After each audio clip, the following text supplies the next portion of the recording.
कंदासीं ड्रामनि जा कुछ अहिड़ा अदाकार जेके हलंदे हलंदे अचानक जेको आहे सो स्क्रीननि मां गायब थी चुका आहिनि ऐं हिन वक़्तु तव्हां ड्रामनि में नथा ॾिसो उन्हनि खे का बि एपिसोड न पई अचे उन्हनि जी ऐं उहे ड्रामनि में पंहिंजी अदाकारी न पिया कनि। उहे काॾे विया फ़नकार? कुझु त ज़ाहिरी ॻाल्हि आहे हिन दुनिया मां लाॾाणो करे विया, जीअं नबू कमदार थियो इहो त हिन दुनिया मां वफ़ात करे वियो। लेकिन अज़ीज़ सांगी जेको हिकु बहितरीनु अदाकार हुयो सिंधी ड्रामनि जो ऐं जंहिंजे करे पत्थर दुनिया जेको हुयो ड्रामो इहो तमामु घणो जेको मक़बूल थियो।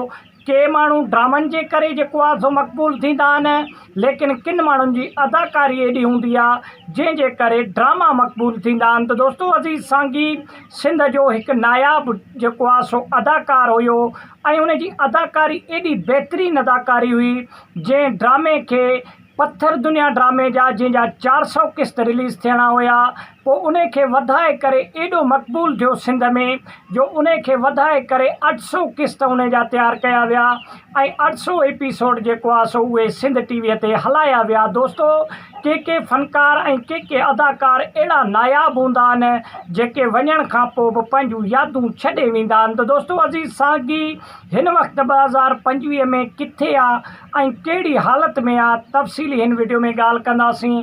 हालांकि कुझु माण्हू चवनि था अज़ीज़ सांगी रूपोश थी चुको आहे। त दोस्तो रूपोश छाजे लाइ थियो? जो ज़िले लाड़काणे जो आहे अज़ीज़ सांगी। अज़ीज़ सांगीअ जे ॻोठ में कुझु माण्हू जेको आहे सो झेड़े जे दौरान जा पुरसरार नमूने हिकिड़ो शख़्स वफ़ात करे वियो।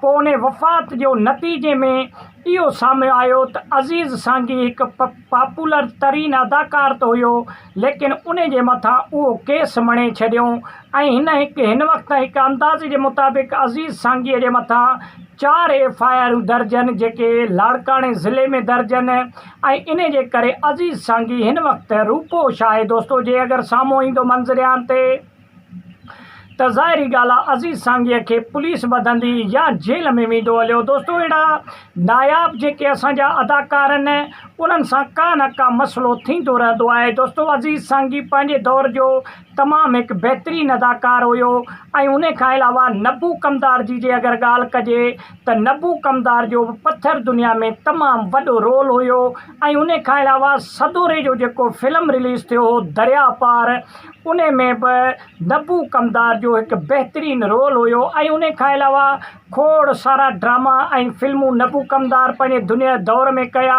ऐं उन जो हिकिड़ो मशहूरु डायलॉग तमामु घणो मशहूरु थियो त बुर छेणा जंग मचा। दोस्तो इहो बि नबू कमदार जो डायलॉग तमामु घणो सिंध में पॉपुलर थियो ऐं इहे ॿई अदाकार पाए जा अदाकार हुया जेके हिन वक़्तु 2025 में स्क्रीन तां गायब थी चुका आहिनि। त वॾी महिरबानी दोस्तो असां पंहिंजे चैनल ते जेके ड्रामनि जा अदाकार आहिनि ऐं जेके फ़नकार आहिनि उन्हनि जे बारे में डिटेल वीडियो आणींदा रहंदा आहियूं। वीडियो खे तव्हां सुठो लॻे लाइक ऐं शेयर कयो, चैनल खे सब्सक्राइब कयो, सुठो कमेंट ॾेई पंहिंजे राय जो इज़हार लाज़मी ॾींदा। वॾी महिरबानी।